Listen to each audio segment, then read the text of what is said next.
answer the question. So give me an example of where it went a bit wobbly then. You said the thing that you really need to focus on is making sure you answer the question.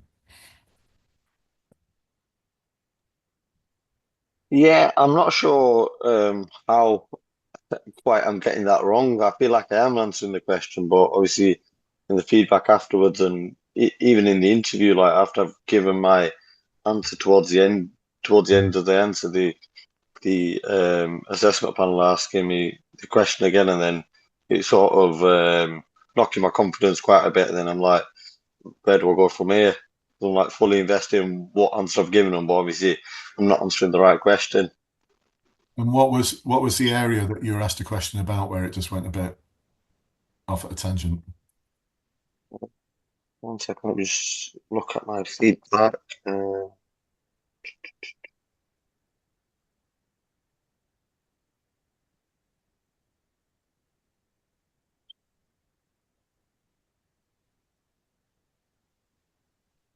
so I think the question was, I can't remember because this was a year ago. Just looking at my feedback sheet, I've given Yeah. an example of how I've dealt with a challenging demand generator.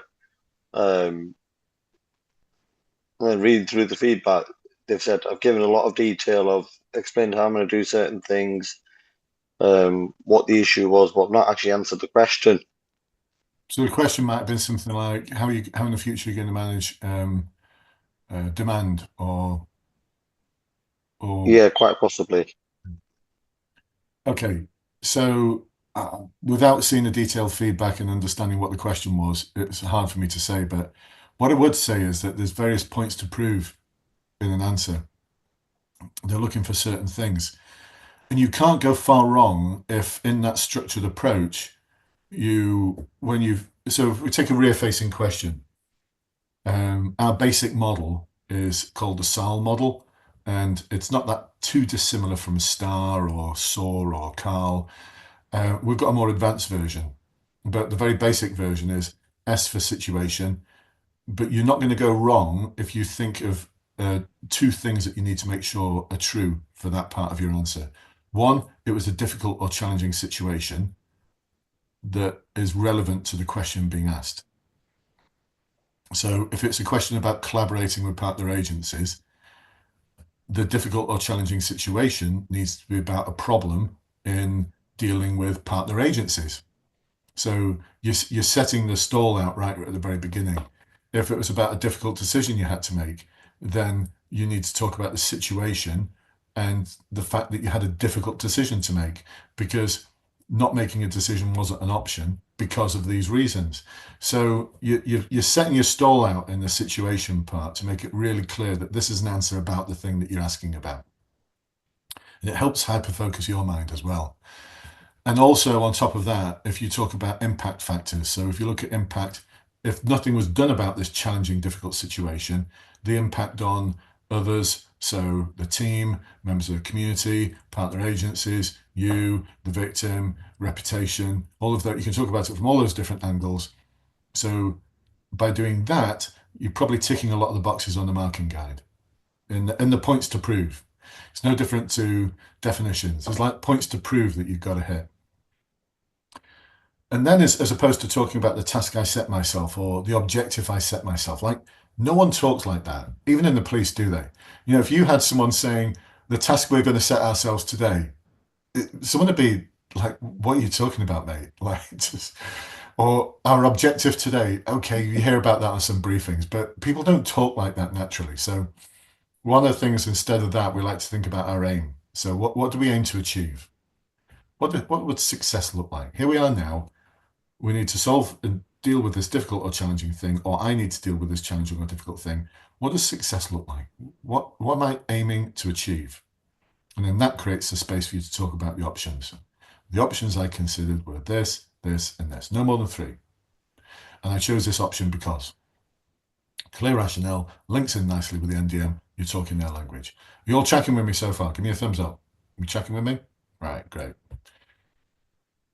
Now the next part is where people often go a bit wobbly. The action phase. This is what I did. And often people will just talk about this is what I did. And you'll try and insert phrases from the buzzwords from the CVF. Don't do that. Like, seriously, no. I know there's advice out there that, yeah, use buzzwords from the CVF. Make sure you include all the buzzwords from the CVF. No. I mean, I promise you this. The chief inspectors and superintendents who are interviewing you, they understand the CVF and the wheel of confusion just as much as you do, which is not much. And the training they've had to be interviewers is probably zero. Or they might have had in training to be an interviewer when they were a sergeant or an inspector, but that was like 15 years ago. So they are judging you based on how persuasive you can be that you're the right person for 4 o'clock in the morning dealing with all of those young student officers who are coming to you saying, Sarge, what do we do? And the inspector's not available. You're it. You're it. Your job to keep the wheel on. This is where you persuade them that you're the person that can keep that wheel on. That when they're rocking up to work at 7 o'clock in the morning, 8 o'clock in the morning, they're happy because Murad was the sergeant on duty last night. Whatever happened, the wheel might be wobbling a little bit, but it'll be on. As opposed to, oh my God, John was on last night. Oh God, it would have been, whatever I'm coming into, it's going to be a train wreck. So that's the secret question they're asking themselves. And then this is the phase, Murad, where you make sure you answer the question and deliver the detail.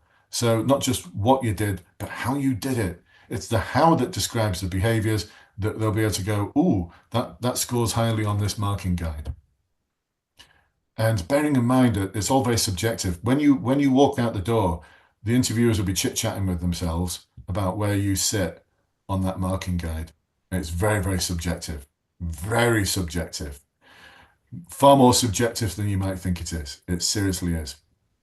This is why we get some people saying, I delivered the same answer that got a 4 or a 5 last time, and this time it got a 2. I don't get it. It's because of subjectivity. And if you're thinking, well, that seems a bit unfair, I didn't invent the promotion system. It's no different now to what it was in 1987 when I went for my first board, which I failed miserably, by the way, because I had to go. I scored in the top 200 in the sergeant's exam, which meant you had to go for a promotion board for the high potential development scheme, and I didn't want to do it. I didn't want to do it. So I was 23 years old. I just wanted to go locking up bad guys and partying with my mates. That's all I wanted to do. That was my life. Getting promoted to sergeant, that's the last thing on my mind. Anyway, but it's no different. The point being, it's no different now to what it was back in 1987. Same thing. Big table, people with lots of stuff on their shoulders, lined up in front of you. You in a chair that's probably been placed 4 feet away from the desk just to make you feel extra uncomfortable. That's just the way it is. So this is I'm really labouring this bit, Murad, because this is the bit where you demonstrate your points to prove, and you probably not figured out what the points to prove were for different types of questions. So questions going back to culture, standards, expectations, change management, performance, challenging inappropriate behavior. There's certain key things you've got to get in your answer. And it's not about making things up. It's like reflecting on your experience and thinking, yeah, I'll shine a torch on that bit because that demonstrates this part of what they're looking for in that answer. And it's not buzzwords from the CVF, which then links in nicely with the next part, which is the result. So don't try and pretend. I know there's advice out there like, oh, make sure you talk up your best job. Like, make sure you talk up your best job and it all went perfectly. I'm not going to believe you. I'll call bullshit on you. I'm not going to believe you. And the reason I'm not going to believe you is because if it's challenging or difficult, I've been in your shoes.